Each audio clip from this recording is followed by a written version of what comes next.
நான் நல்ல வேலை என்னை வந்து சீமானை பேச விட்டு அவருடைய தொண்டர்கள்லாம் காணாமல் போய் அதில் ஒரு கேப் ஆகி அதுக்கப்புறமா பேசுகிறதுங்கிறது இல்லாமல் இப்போ நான் பாருங்க நான் பேசியாச்சு, டென்ஷன் இல்லாமல் சீமான் பேசுகிறது ஆனந்தமாக கேட்கலாம். ஏன்னா அவர் கதை சொல்லி கேட்டிருக்கேன், சும்மா உட்காந்து பார்த்து பேசிகிட்டு இருக்கேன், அதுக்கப்புறம் மீட்டிங்கில் பேசுகிறேன். இந்த மாதிரி லைவாக சில நேரங்களில் தான் வந்து பேசுறதுக்கான சான்ஸ் கிடைக்கும். இங்கே ஒரு 3 பேர்த்துக்கு நான் ரசிகன். அதில் முதல் ஆள் வெளியே போயிட்டாங்க, அவங்க இங்கே இருந்தால் நல்லா இருந்திருக்கும். நமிதா, அந்த ஒரு சீன் எனக்கு மைண்டில் அப்படியே நின்றுக்கிட்டே இருக்குது. நமிதா அது இன்னும் எனக்கு மைண்ட் விட்டு போவே இல்லை. நமிதாவை பார்த்ததுலேருந்தே எனக்கு அதே தான் மைண்டில் நிற்கிது அந்த சீன். அற்புதமான சீனு. ஏன்னா ஒரு ஒரு ப்ரிவியூ இது மாதிரி இதுதான் ஃபங்க்ஷன், இந்த மாதிரி ஃபங்க்ஷன் தான். நமிதா வர்றாங்க, இப்படி இந்த பக்கம் இருந்து என் பையன் சாந்தன் வர்றான். இந்த 2 பேரும் ஹா ஹா அப்படின்னு பார்த்து அப்படியே அக் பண்ணி பிடிச்சாங்க பாரு. 2 பேரும் அப்படி அக் பண்ணி இது பண்ணிட்டு அப்புறம் திரும்பினாங்கன்னா நடுவில் நான் இப்படியே உட்காந்து பாட்டுருக்கேன். 2 பேர்த்துக்கு என்ன பண்ணுறதுன்னு தெரியல. அவன் சாந்தனு அப்படியே ஒரு மொழி முடிச்சுட்டு, நான் படத்தில் முழிக்கிறத விட மோசமாக ஒரு மொழியோடு அவன் அப்படி போனான். நமிதாவும் அதே மாதிரி சைலண்டாக போனாப்புல. ஆனால் நான் மட்டும் ரொம்ப ரசித்தேன். ஆனால் இப்படி ஒரு சீன் வந்து எப்போ பார்க்க முடியும் அப்படிங்கிற மாதிரி. அது அவனை வச்சுட்டு சொல்லியிருந்தா நல்லா இருந்திருக்கும். ஸோ அடுத்தபடியாக இன்னொருத்தருக்கு ரொம்ப ரசிகன். என்னென்னா, மேடையில் எல்லோரும் மைக்கு கிடைச்சா எல்லோரும் பேசுகிறோம், ஆனால் அவ்வளவு ஆளுமையோடு பேசுறது அப்படிங்கிறது சீமானவர். அது பல தடவை அவருடைய பேச்சை கேட்டு ரசித்து நான் ஃபோன் பண்ணியும் பேசியிருக்கேன், நான் மற்றவங்ககிட்டையும் சொல்லியிருக்கேன்.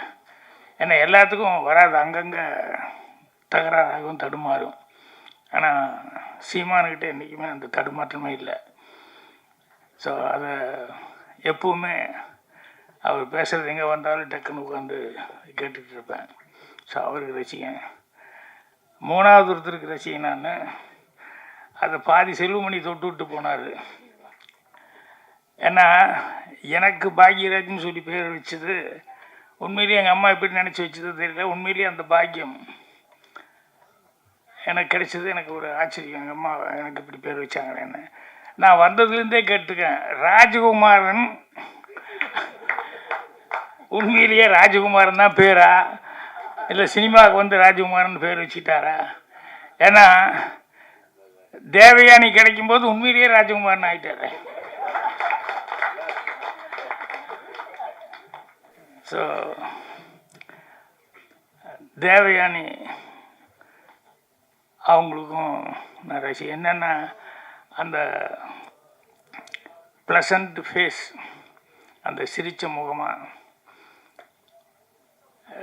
அன்பு வடியுது அப்படின்னு சொல்லுவாங்கள்ல, இந்த கேரக்டர்லாம் சொன்னாங்க. இந்த படத்தில் கேரக்டர் என்ன அப்படின்னு சொல்லிட்டு, எந்த படத்தில் வந்தாலும் அவங்க கேரக்டர் வந்து அவங்களுடைய சீன், அவங்களுடைய அந்த ஃபேஸ் அவ்வளோ ப்ளசண்ட்டாக பார்த்துக்கிட்டே இருக்கலாம் போல் இருக்கும்.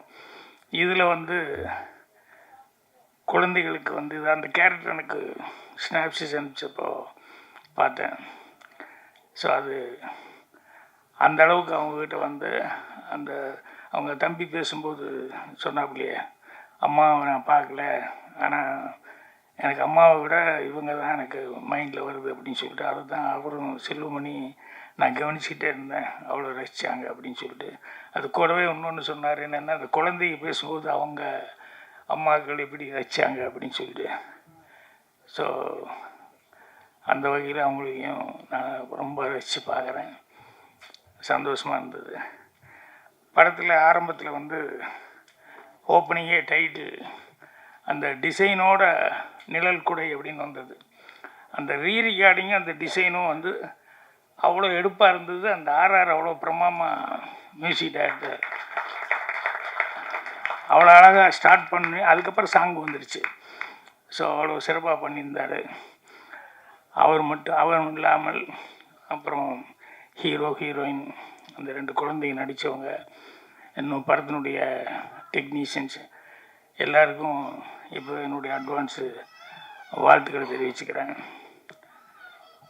இந்த படம் வந்து எனக்கு என்னமோ ஒரு நம்பிக்கை இருக்குது. என்னென்னா, சில பேர் வந்து சினிமாவில் வந்து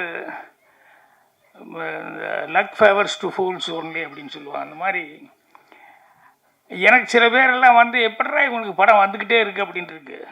சில பேர்த்துக்கு ஏன்டா இவங்களுக்கு படமே வரல, இனத்தினால்டா படம் வரல அப்படின்ட்டு உண்மையிலேயே அதிகமான் வந்து அந்த லிஸ்ட்டில் எனக்கு அதிகமான் ரொம்ப நாளாக மைண்ட்லேயே இருந்துகிட்டு இருக்காரு. என்னென்னா, அவருக்கு தான் நியாயமாக பார்த்தா அவர் தான் கண்டினியூஸாக படம் பண்ணணும். ஏன்னா அந்த திறமை அவர்கிட்ட இருக்குது. அவர் நேரேட் பண்ணும்போது நான் கேள்வி கேட்டேன். அதே மாதிரி சாந்தனுக்காக கூட ஒரு படம் செஞ்சு ஃபிஜி ஐலண்டில் போய் ஷூட்டிங்கெல்லாம் பண்ணி அவ்வளோ நல்லா இருந்த அந்த படம், அதுவும் நடுவில் ஏதோ தடைப்பட்டு அப்படின்னு போச்சு. ஸோ அந்த மாதிரி சில நேரங்களில் வந்து 1 கிலோ அறிவாளியாக இருந்தாலும் ஒரு 10 கிராம் அதிர்ஷ்டக்காரங்கிட்ட கை கட்டி தான் நின்னாகணும் அப்படின்னு சொல்லுவாங்க. அந்த மாதிரி சினிமாவில் சில நேரங்களில் வந்து அதிர்ஷ்டம் சில பேர் திறமைசாலிகளுக்கு வந்து கை கொடுக்காமல் இருக்கு. அது எனக்கு ரொம்ப மனசு கஷ்டமாக இருந்தது. ஸோ அதிகமான்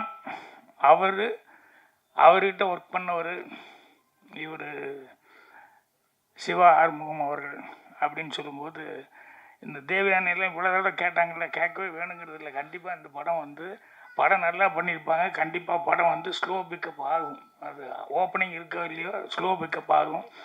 அந்த அளவுக்கு படத்தில் அதிகமானலாம் வந்து அவரே வந்து ரொம்ப இன்வால்வ் ஆகி இந்த படத்துக்காக வாங்கன்னு சொல்லி கூப்பிட்டாரு. அதே மாதிரி பாலசேகர் வந்து அவரும் வந்து அவசியம் இந்த படத்துக்கு நீங்கள் வரணும் சார், அந்த ஆடியோ ஃபங்க்ஷனுக்கு வரணும் அப்படிங்கிற மாதிரி எல்லாம் கேட்டேன். எதுக்குன்னா, அந்த டைட்டில் வந்து நிழல் குடைட்டு வச்சுருக்காங்களே, இவருக்கு இந்த டைரக்டருக்கு வந்து நிழல் குடையாக இவங்கெல்லாம் இருக்காங்க. அதிகமானமா நிறைய நண்பர்கள்லாம் இருக்காங்க. பர் சீமான் இவ்வளோ வேலைக்கு நடுவில் வந்து அவர் வந்து இல்லை, நான் கடைசி வரைக்கும் இருந்து பேசிட்டு தான் போகணும், எல்லாம் குடும்பமாக ஆகிட்டாங்க அப்படின்னு சொல்லி சொன்னார். ஸோ நிழல் குடை அப்படிங்கிறதுனால நான் அது சம்மந்தப்பட்டது ஒரு 2 விஷயம் மட்டும் சொல்லணும்னு நினைக்கிறேன். ஒன்று வந்து என்ன அப்படின்னா, ஒருத்தர் ஜூனியர் ஆர்டிஸ்ட்டு என்றைக்காவது வந்துடுவோன்னு நினச்சார். கடைசியில் ஜூனியர் ஆர்டிஸ்டாகவே இருந்தார். பெருசாக வர முடியல. அட்லீஸ்ட் அதுலேயாவது கொஞ்சம் வருமானத்தோடு இருந்தாருன்னா அதுவும் இருக்க முடியல. கடைசியில் அதுலேயும் அதோடையே கல்யாணம் வச்சு குழந்தையெல்லாம் பெற்று குழந்தைய பெருசாகி பொண்ணு கல்யாணம் வச்சுட்டாரு. கல்யாணம் வச்சதுக்கப்புறம் பார்த்தா கையில் பேசின வரதட்சணைப்படி காசு அவர் எதிர்பார்த்த இடத்துல வரல. எம்ஜிஆர் படங்கள் நிறையா படங்களில் வந்து ஜூனியர் ஆர்டிஸ்டாக அவர் கூட அங்கங்கே ஏதோ டைலாக் பேசியிருக்காரு. சரி, கோட்டைக்கு போய் எப்படி நம்ம உள்ளே போக முடியும் அப்படின்னு சொல்லிட்டு போய் அங்கே நின்றுருக்காரு. உள்ளே விட மாட்டேங்கிறாங்க. எப்படியோ தடுமாறி கூட்டத்தில் நின்றுட்டு அவர் வந்து கார் ஏறும்போது பேர் சொல்லி தலைவரே அப்படின்னோடனே அவர் கூட்டத்துலேருந்து பார்த்துட்டார். கூட நடித்தவங்க அவருக்கு என்ன அரசியலுக்கு வந்தாலும் அந்த சினிமாங்கிறது வந்து கடைசி வரைக்கும் அவர் போகல. அவருக்கு பிளட்டில் இருந்துக்கிட்டே இருந்தது கடைசி வரைக்கும் சினிமாங்கிறது. பார்த்தோன்னே நான் நம்ம கூட நடித்தாள் அப்படின்னு சொல்லிட்டு என்ன வான்னு சொல்லி கூப்பிட்டுது. என்ன அவ்வளவு கூட்டத்துக்கு நடுவில் பொண்ணு கல்யாணம், காசு ரெடி பண்ண முடியல, நிறுத்தலாமா கேன்சல் பண்ணிடலாமாங்கிற அளவுக்கு இருக்குது. என்ன தெரியுதுங்களா அப்படிங்கிற மாதிரி கேட்டார். எழுதி என்ன தேதி எல்லாம் எழுதி கொடுத்துட்டு போ, கல்யாணம் அந்த ரேட்லேயே வச்சுக்கோ, தேதி மட்டும் கரெக்டாக உதவியாளருக்கு எழுதி கொடுத்துட்டு போயிடு அப்படின்னு. அவர் அவ்வளோ சந்தோஷப்பட்டு போய் கல்யாணத்தை கரெக்டாக ஃபிக்ஸ் எல்லாம் பண்ணி எல்லாம் இது பண்ணிட்டாரு. 1 வாரம் கல்யாணத்துக்கு ஒரு 2 நாளைக்கு முன்னால் அவர் தலைவர் உடம்பு சரியில்லாமல் போயிட்டார். அவர் இறந்துட்டாருன்னு சொன்னோன்னே இவர் பயங்கர ஷாக்காகி எங்கே போய் யார்கிட்ட என்ன சொல்ல முடியும் அப்படின்னு சொல்லிட்டு 2 நாள் அந்த துக்கத்தையெல்லாம் பார்த்துட்டு 3ஆவது நாள் இவருக்கு பர்சனலாக இனிமேல் கல்யாணம் நடக்காது, பிரயோஜனமே இல்லை அப்படின்னு சொல்லி அதோட ஃபேமிலியில் எல்லாருமே வேறு மாதிரி ஒரு டிசிஷனுக்கு வந்து எல்லாம் வாங்கி வச்சுட்டாங்க. சாப்பிட்றதுக்கு எல்லாம் ரெடி ஆகிட்டாங்க. நைட்டில் அந்த டைமில் கதவு தட்டுற சத்தம் என்னன்னா, கதவு திறந்த நான் சிஎம்மோட பிஏங்க அப்படின்னா அப்படியே ஷாக்கோடு பார்த்தா இல்லை எப்படி அவர் நோட் பண்ணி வைன்னு என்ன சொல்லியிருந்தார். நான் நோட் பண்ணி வச்சேன்.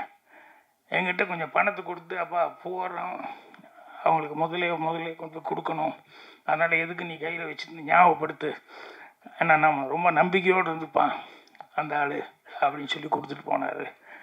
இந்தாங்க அப்படின்னா அவருக்கு எப்படி இருந்திருக்கும் அந்த ஆளுக்கு யோசிச்சு பாருங்கள். செத்தரலான்னு முடிவு பண்ண ஆளுக்கு அவர் மொத்தமும் இவர் என்ன சொல்லிட்டு போனாரோ அந்த நகைக்கு கல்யாணத்துக்கு உண்டான எல்லா செலவுக்கு உண்டானது கொடுத்துட்டு போயிருக்கார் அப்படின்னு சொன்னோடனே அவர் அழுகைக்கு அப்படி அழுதார். அதுக்கப்புறம் ஜானகி அம்மா அவ்வளோக்கு நடுவுலையும் அவங்ககிட்ட சொல்லியிருப்பாங்க, பிஏக்கு தெரிஞ்சிருக்கு. அப்புறம் அவங்க கல்யாணத்துக்கு வந்துட்டு போனாங்க. எதுக்குன்னா அப்படி ஒரு நிழல் கொடையாக வாழ்க்கையில் வாழ்ந்ததுனால தான் இன்றைக்கும் அரசியல் மேடை எந்த மேடையிலையுமே அவர் அவாய்டு பண்ணி 6 நாளையும் ஒன்றும் பண்ண முடியல. ஸோ அந்த நிழல் கொடை டைட்டில் கேட்ட உடனேயுமே எனக்கு அந்த இன்சிடெண்ட் நான் வந்தது. என்னென்னா நிழல் கொடையாக இருக்கிறது இப்போது சாதாரணமாக நினைப்பாங்க, அவர் சிஎம்மாக இருந்தார், அவர் படங்கள் நிறையா செஞ்சாங்க, அதில் எல்லாம் சம்பாதிச்சிருக்காரு, அவர் செலவு பண்ணார் அப்படின்னு சில பேர்த்துக்கு அந்த தாடு கூட வரும். அது இல்லை, மனசுங்கிறது தான் ரொம்ப முக்கியம். எனக்கு தெரிஞ்சு கலைஞான சார் சிவாஜி வச்சு ரஜினி இன்ட்ரடியூஸ் பண்ணார் ஃபஸ்ட்டு படம் அவருக்கு. அதுக்கப்புறம் மிருதங்க சக்கரவர்த்தி தான் எடுத்தார். எடுத்து எல்லாமே அவருக்கு சரியாக வரல, கடன் பட்டார், அவ்வளோ கஷ்டத்தில் இருக்கார். அவர் பேட்டியில் நக்கீரன் இதில் பேட்டியில் சொல்லும்போது, இப்படியெல்லாம் எனக்கு படம் எடுத்து கூட நான் இன்னும் ஒரு சொந்த வீடு இல்லை, வாடகை வீட்டில் தான் இருந்திருக்கேன், இப்படி ஒரு சிரமத்தில் இருக்கிறேன். பட் பரவாயில்ல, ஆனால் நான் எப்போ கேட்டாலும் நான் ரஜினி என் படத்தில் நான் ஃபஸ்ட்டு நடித்தாருன்னு சொல்கிறதோ, இல்லை மிருதங்க சக்கரவர்த்தியெல்லாம் சிவாஜி சார் வச்சு எடுத்தேன்னு சொல்கிறது, அது எனக்கு பெருமை, அது போதும் அப்படிங்கிற மாதிரி சொல்லிவிட்டு அந்த கொஞ்சம் கஷ்டங்கிறத அந்த நேரம் பார்த்து தேவர் ஃபிலிம்ஸ் அவர் அவ்வளோ மரியாதையோடு அங்கே தேவர் ஃபிலிம்ஸில் இருந்தார். அந்த சின்னப்பா தேவர் அவர்கள் அவ்வளோ தூரம் ரைட்டர்ஸ் எல்லாத்தையுமே அரவணைச்சு அப்படி கொண்டு போவார், சின்னவங்க பெரியவங்கிறது இல்லாமல். ஆனால் என்னென்னா அவர் பண்ண ஒரே தப்பு, ஒன் மேன் ஆர்மியாகவே கடைசி வரைக்கும் இருந்து அவர் இருந்த வரைக்கும் சக்ஸஸை பார்த்து எல்லாத்தையும் பண்ணிட்டு போனார். அப்படியே அவங்க பையனையோ மருமகனையோ ட்ரைனிங் கரெக்டாக பண்ணாமல் விட்டார். அதனால் அவர் போனதுக்கப்புறம் பார்த்தா அந்த ஃபேமிலியே ஒரு கஷ்டத்துக்குள்ளே ஆயிடுச்சு. அந்த நேரத்தில் ஏதோ ஒரு அவங்க குடும்பத்து கஷ்டம் இவர் காதுக்கு வருது, ஐயோ அதுக்கு நம்ம ஒரு பணம் கொடுத்து ஹெல்ப் பண்ண முடியாமல் இப்படி உட்காண்ட்ருக்குமே அப்படின்னு சொல்லிட்டு நம்மளே இவ்வளோ சிரமத்தில் உட்காண்ட்ருக்குமே அப்படின்னு சொல்லும்போது இவருடைய பேட்டியை பார்த்துட்டு சேலத்திலிருந்து ஒரு அட்வொகேட்டு, அவருக்கு இவரை தெரியாது கலைஞானத்தை பற்றி, ஆனால் இவர் பேட்டியை பார்த்துட்டு இப்படியெல்லாம் நீங்கள் கஷ்டப்பட்டு இவ்வளோ தூரம் லைஃப்பில் வைக்கீங்க, ஸோ ஏதோ உங்கள் கஷ்டத்துக்கு என்னால் முடிஞ்சது நான் அனுப்பிச்சி வைக்கிறேன்னு சொல்லி ஒரு 10,000 ரூபா அவருக்கு அனுப்பிச்சிருக்காரு. கலைஞானன்னா அப்படியே ஒரு சந்தோஷம்னா அப்படி ஒரு சந்தோஷம். நம்ம கொடுக்க முடியலையேன்னு நினச்சோம், நமக்கு எங்கேயோ இருந்து இப்படி ஒரு 10,000 ரூபா அப்படியே எடுத்து கொண்டு போய் தேவர் பிரின்ஸ் அந்த குடும்பத்துக்கு கொண்டு போய் கொடுத்தாரு. அதுதான் மனசு. காசு இருந்த ஒருத்தன் செய்கிறதுங்கிறது பெரிய சமாச்சாரம் இல்லை.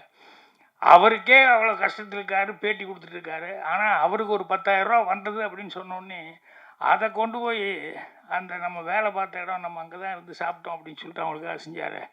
அதுதான் மிகப்பெரிய சமாச்சாரம்.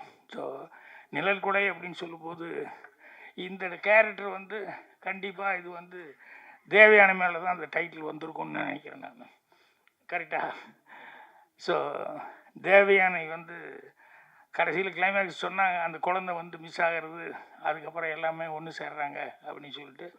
ஸோ படத்துக்கே நிழல் கொடையாக அவங்க இருந்திருக்காங்க. அதே மாதிரி அந்த சிவா ஆர்மம் அவர் என்கிட்ட பேசும்போது அந்த டைட்டில் தர்ஷன் சிவா என் பையனையும் நடிக்க வச்சுருக்கேன் சார், இவரே சோதனை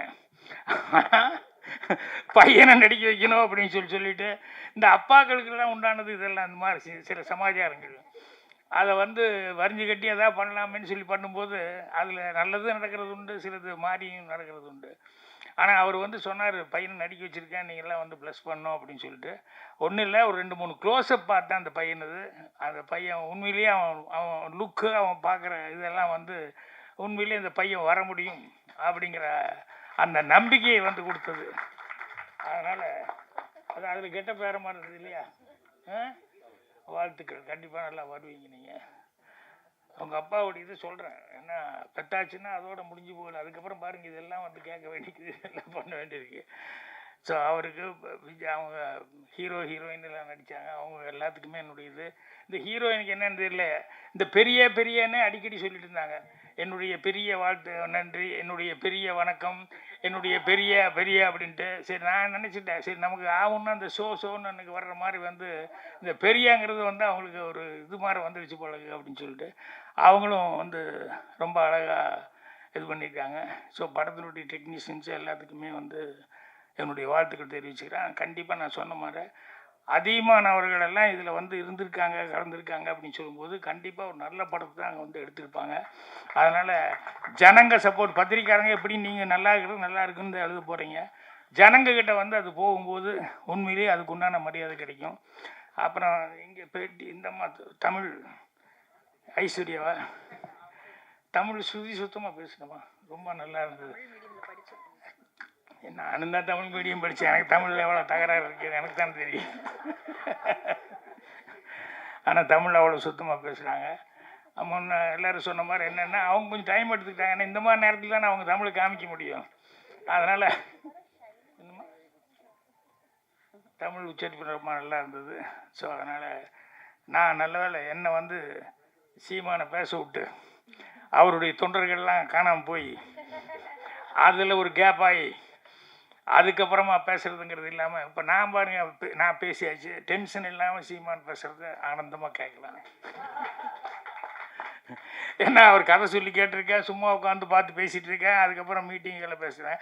இந்த மாதிரி லைவாக சில நேரங்களில் தான் வந்து பேசுறதுக்கான சான்ஸ் கிடைக்கும். ஸோ அதனால் உங்களை மாதிரியே நானும் அவளோட காத்துட்ருக்கேன். மீண்டும் ஒரு முறை இந்த பட டீமுக்கு, அவர் சிவா ஆறுமுகம் எல்லாத்துக்குமே என்னுடைய வாழ்த்துக்களை தெரிவிச்சுக்கிறேன். நன்றி, வணக்கம்.